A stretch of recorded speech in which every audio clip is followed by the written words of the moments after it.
A year ago, we launched a series here on News Nation focusing on missing person cases that were not getting national attention. We are continuing that series every Thursday here on News Nation Live. And this morning, we are revisiting a case that still remains a mystery nearly 16 months later. It is the story of a young geologist named Daniel Robinson, who vanished in the Arizona desert. And in a moment, Daniel's dad, David, will be joining me live. But first, a look at Daniel's disappearance. Tonight, we start our series, Missing in America, taking you to where the people were last seen, meeting these families and bringing you their stories. And we begin tonight with Daniel Robinson. This is the area in Buckeye where his vehicle was found. This is remote. The terrain is extremely treacherous. Daniel Robinson was 24 when he disappeared, a geologist working his dream job in the Arizona desert. A co-worker says Robinson left his job site on the morning of June 23, 2021. His Jeep, found a month later, crashed in a desert ravine. Robinson's keys, cell phone, and wallet were still inside, his clothing in a pile just outside the vehicle. But no sign of Daniel. I do my job and find my son. He's my son, I'm his father, and it's my job. For nearly 16 months, David Robinson hasn't given up on that job, searching the desert and bringing in his own private investigator. They took News Nation's Nancy Liu to the crash site. The investigator says too much doesn't add up, including red paint transfer on the side of the Jeep.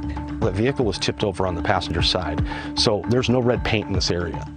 So how that got there, that's why I'm saying that vehicle did not crash here. That vehicle was, its last place of rest was here, but something was going on with that vehicle. He notes other inconsistencies in the crash report. The vehicle had 11 additional miles on it from the time the airbags deployed. It had 46 additional ignition cycles on it after the airbags deployed. But Buckeye police say there's no evidence of foul play and have resisted a deeper investigation.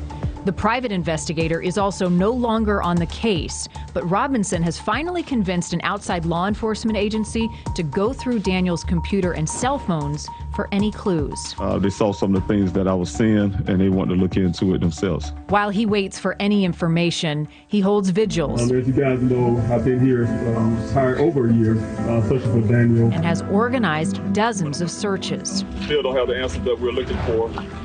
But we thank you for coming out here. It really means a lot to us.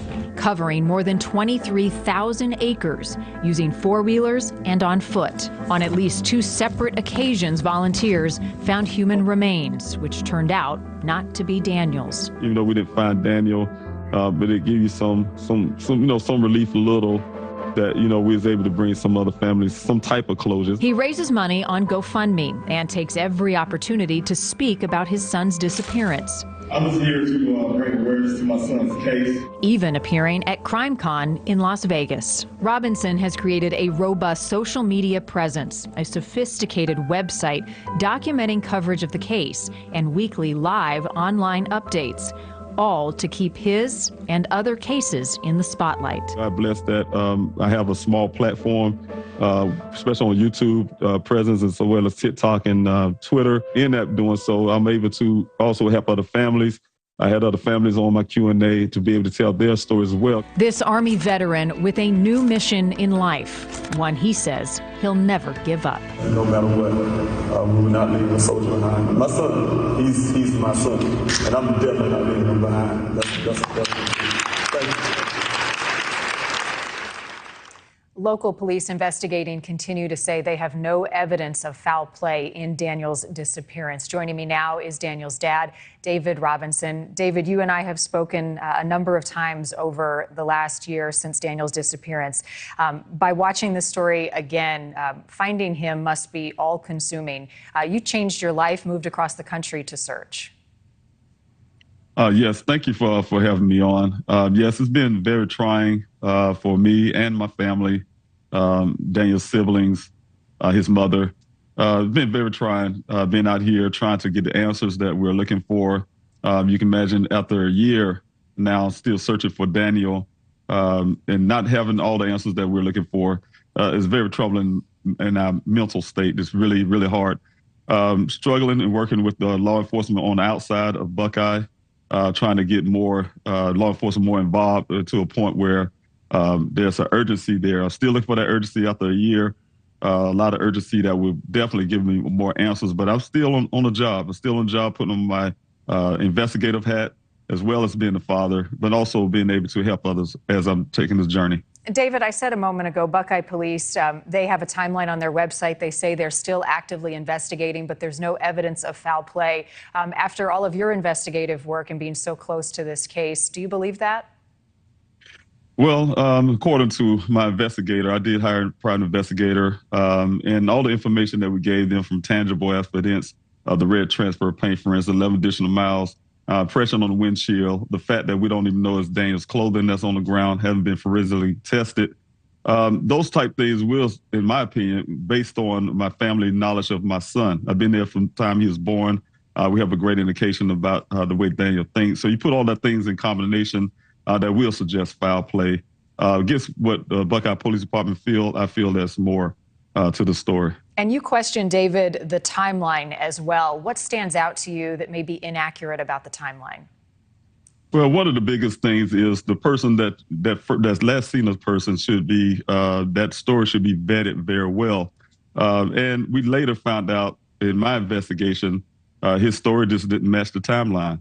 He said my son left, for instance, the well site at 9:15, but yet my son made a phone call, his final phone call to him at 9:28.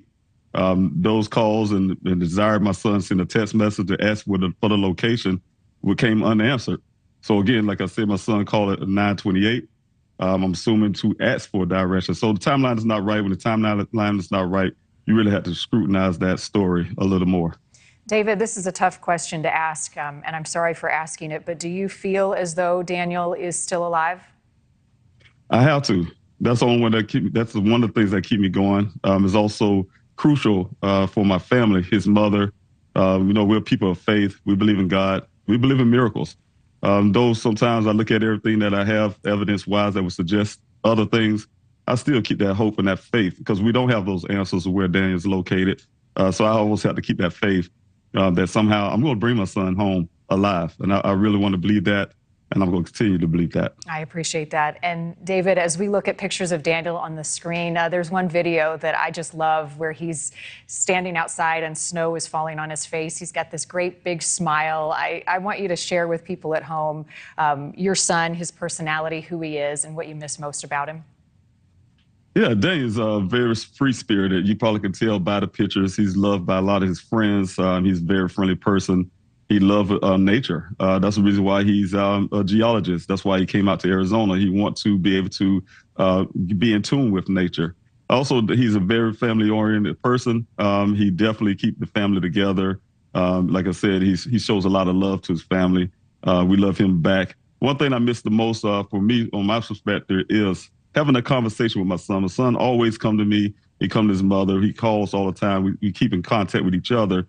But for me, just having that 2-hour conversation that we normally have, where he's asking questions, he's wanting to know things, he get advice, his entrepreneur spirit, what he want to do in life. He always plan things and always look on the positive light. I miss those things about my son.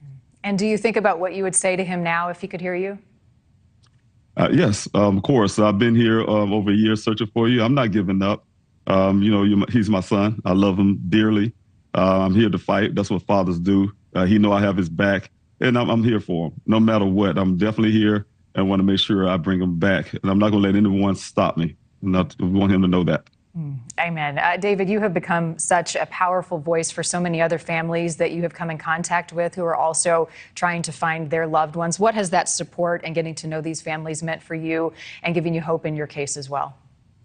Yes. One thing, there's always something light at the end of the tunnel. It's definitely been a long experience, but in that experience, when you're a person that just have a missing loved one in your family, you're unaware of what other people are going through as well. I found out this is not unique to my family. There's other struggling families that don't even have a voice, so be able to talk to people all the time and hear their stories, it caused me to be passionate. I couldn't be human without answering those calls. I just want to make sure that I'm helping the other families as much as I can through my journey, doing everything I can. That's the reason why I have the Daniel Robinson Foundation. as well as other events and things I do to try to make sure I can get other people's story out there. I'm very passionate about that. Want to help everybody I can. It's my duty and my journey as well to be able to do that. Well, you're a great dad and you've got a big heart, and I know you've got a big support system behind you as well. And the most important thing is keeping Daniel's story in the headlines. We're glad to partner with you as you do that, David Robinson. Thank you for giving us some time.